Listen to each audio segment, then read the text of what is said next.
আসসালামু আলাইকুম সবাইকে। আজকে আমরা ইংলিশ গ্রামারের খুবই বেসিক কিন্তু খুবই গুরুত্বপূর্ণ একটি টপিক নিয়ে আলোচনা করব। সেটি হচ্ছে পার্টস অফ স্পিচ। তো পার্টস মানে কি?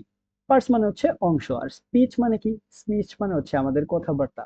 আমরা আমাদের কথায় যে ধরনের বাক্য ব্যবহার করি, তাদের যে ক্ষুদ্র ক্ষুদ্র অংশ থাকে সেটা হচ্ছে পার্টস অফ স্পিচ। তো পার্টস অফ স্পিচ যদি কাকে বলে আমরা জিজ্ঞেস করি, তাহলে লিখবো সেন্টেন্স বা বাক্যে ব্যবহৃত প্রত্যেকটি অর্থবোধক শব্দ এক একটি পার্টস অফ স্পিচ। এখন আমরা যদি একটা বাক্য লিখি, সেখানে যদি সেই ওয়ার্ডগুলোর কোনো মিনিং না থাকে, মানে মিনিংলেস যদি আমার ওয়ার্ড ব্যবহার করা হয়, তবে সেটা কি কোনো পার্টস অফ স্পিচ না। এখন দেখো, আমাদের এখানে দুইটা উদাহরণ আছে। একটা হচ্ছে উই ড্রিঙ্ক ওয়াটার, আমরা পানি পান করি। এখন উই একটা পার্টস অফ স্পিচ, ড্রিঙ্ক আর একটা পার্টস অফ স্পিচ, ওয়াটার আর একটা পার্টস অফ স্পিচ। ঠিক তেমনি ভাবে নিচের যে বাক্যটি আছে সেটিতেও I parts of speech, what are parts of speech, এবং দা হচ্ছে কি আর্টিকেল, এবং প্ল্যান্ট হচ্ছে আরেকটা পার্টস অফ স্পিচ। আচ্ছা, এখন পার্টস অফ স্পিচ আমরা কিভাবে চিনবো? মানে একটা বাক্য আছে, সেই বাক্যে আমার পার্টস অফ স্পিচ কি হিসেবে ব্যবহৃত হয়েছে, সেটা আমরা কিভাবে জানবো? তোমরা যদি আগের স্লাইডটা লক্ষ্য করো, তাহলে দেখবে এখানে ওয়াটার, এখানে ওয়াটার। তবে এইখানে যে ওয়াটার আছে, সেটা কি এই ওয়াটারের মতো? অবশ্যই না।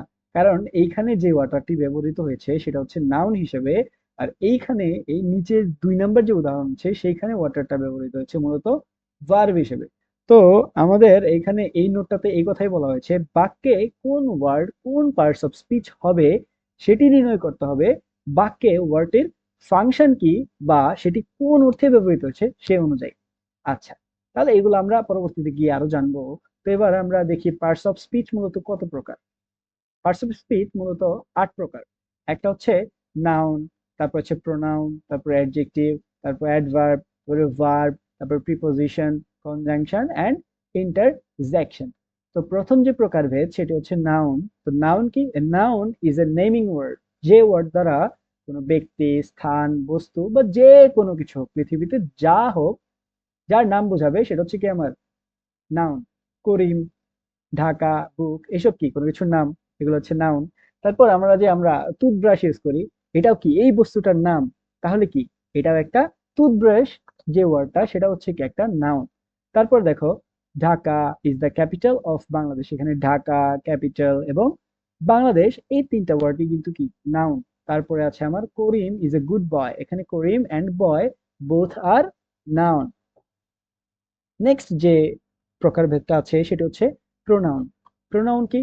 নাউন এর পরিবর্তে যে ওয়ার্ডটা আমরা ব্যবহার করব, মানে কোনো একটা বাক্যে যদি আমার একটা নাউন থাকে এবং সেই নাউনটার পরিবর্তে আমরা যে ওয়ার্ডটা ইউজ করব সেটা হচ্ছে আমার কি প্রোনাউন। তো এইখানে দেখো একটা উদাহরণ আছে, Rifat is a student of class 8, মানে কি রিফাত একজন অষ্টম শ্রেণীর ছাত্র। তো এখানে রিফাতের পরিবর্তে এখানে হি ব্যবহার করতে পারি আমরা, হি ইজ প্লেইং ফুটবল নাও। হতে পারে না? অবশ্যই হতে পারে। আচ্ছা, তাহলে হি এখানে কি প্রোনাউন। থার্ড যে টপিকটা হচ্ছে সেটা হচ্ছে অ্যাডজেক্টিভ। অ্যাডজেক্টিভ কি? যে ওয়ার্ড দ্বারা নাউন বা প্রোনাউনের, এই কথাটা মনে রাখবা, যে ওয়ার্ড নাউন এবং প্রোনাউনের দোষ, গুণ, অবস্থা, সংখ্যা, পরিমাণ ইত্যাদি বোঝাবে, সেটা হচ্ছে আমার অ্যাডজেক্টিভ। এখন এখানে দেখো একটা উদাহরণ আছে, Rony is a good student. এখানে এই যে গুড যে ওয়ার্ড, এটা দ্বারা কি স্টুডেন্ট, সে কি ভালো ছাত্র নাকি খারাপ ছাত্র, এটা কি বুঝাচ্ছে না? একটা কি গুণ বুঝাচ্ছে না গুড দ্বারা? তো এই গুড হচ্ছে কি আমার অ্যাডজেক্টিভ। তারপরে যে ওয়ার্ডটা আসে সেটা হচ্ছে অ্যাডভার্ব। এখন যে ওয়ার্ড ভার্ব, অ্যাডজেক্টিভ, অ্যাডভার্ব অথবা কোনো সেন্টেন্সকে মডিফাই করবে বা বিশেষভাবে বিশ্লেষণ করবে বা বিশেষায়িত করবে, তাদেরকে বলবো আমরা অ্যাডভার্ব। এখন শি ইজ বিউটিফুল, একটা কথা বলি, অ্যাডভার্ব সবসময় তোমার বাক্যে মানে অপরিহার্য একটা বিষয় এরকম না। এখন এখানে দেখো, শি ইজ ভেরি বিউটিফুল, এখানে ভেরি যদি আমরা বাদ দিয়ে বলি শি ইজ বিউটিফুল, তাহলে কিন্তু বাক্যটা আমার কি কারেক্ট হচ্ছে। কিন্তু ভেরি দ্বারা এখানে কি হচ্ছে, বিউটিফুল কে আরো মডিফাই করে বোঝাচ্ছে, বিউটিফুল কে আরো বাড়িয়ে দিচ্ছে। শি ইজ ভেরি বিউটিফুল মানে সে কি, সে অনেক সুন্দর।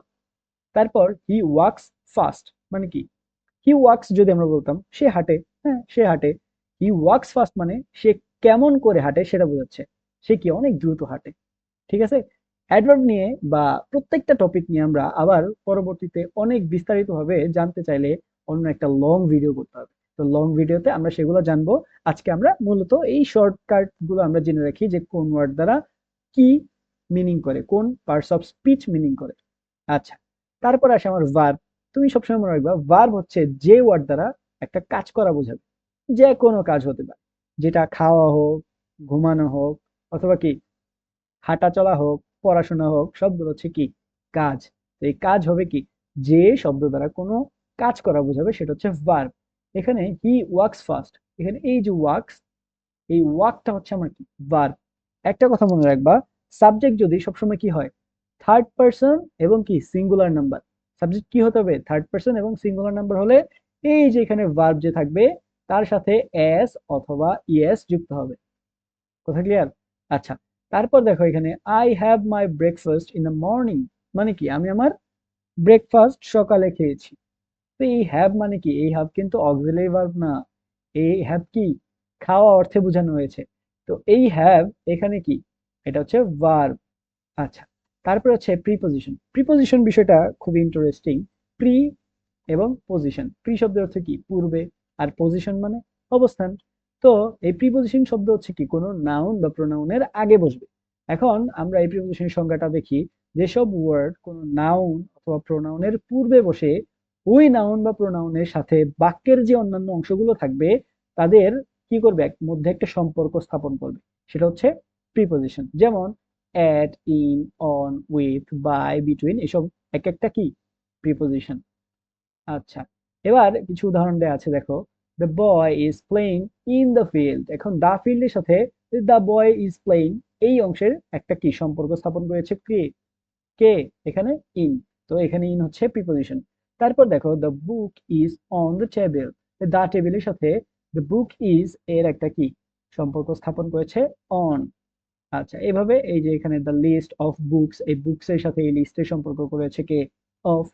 এখানে অন কি মাই হ্যান্ড, আর এই যে বুকস, এই যে লিস্ট আছে কোথায় আছে আমার হাতে আছে, এই অংশের সাথে এই যে অন সেটা কি আমার হ্যান্ডের সাথে একটা সম্পর্ক স্থাপন করেছে। নেক্সট যে বিষয়টা আসে সেটা হচ্ছে কনজাংশন। কনজাংশন কি, যে শব্দ দুইটা ওয়ার্ড বা ফ্রেজ বা ক্লজকে মিল বা পার্থক্য দেখানোর জন্য ব্যবহার করা হয়। মানে দুইটা অংশ থাকবে, তাদের মাঝখানে বসে এই দুইটার মধ্যে মিল অথবা অমিল বুঝাবে, সেটা হচ্ছে কি আমার কনজাংশন। ঠিক আছে? তো এখানে দেখো he is poor but honest, সে কি গরিব হওয়া সত্ত্বেও সে কি সৎ মানুষ। এই জন্য কি এই অংশের সাথে এই অংশের কি পার্থক্য বোঝাচ্ছে না, তাহলে এখানে বাদ দিব। ঠিক আছে? তারপরে I lost everything but my family, আমি আমার ফ্যামিলি ছাড়া কি সবই হারাই ফেলছি। তো এখানে কি আমার ফ্যামিলিটা আছে, আর কি আই লস্ট এভরিথিং কিচ্ছু নাই আমার কাছে, তাহলে এই দুইটার মধ্যে কি অমিল বোঝাচ্ছে না। তো এই জন্য এখানে বাট হচ্ছে কনজাংশন। ঠিক আছে? আচ্ছা, লাস্ট যে টপিকটা আছে সেটি হচ্ছে কি ইন্টারজেকশন। ইন্টারজেকশন কি, যে ওয়ার্ড দ্বারা মনের আকস্মিক কোনো আবেগ বোঝাবে, সে হচ্ছে ইন্টারজেকশন। যেমন এলাস আই ওয়ান ডান, এখানে এলাস যে ওয়ার্ডটা আছে সেটা হচ্ছে interjection. Hura we have won the game, এখানে হুরা হচ্ছে ইন্টারজেকশন। তো তোমাদের সকলকে অনেক অনেক ধন্যবাদ আমার সাথে এতক্ষণ পর্যন্ত থাকার জন্য।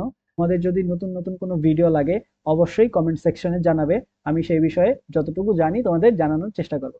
থ্যাংক ইউ সবাইকে।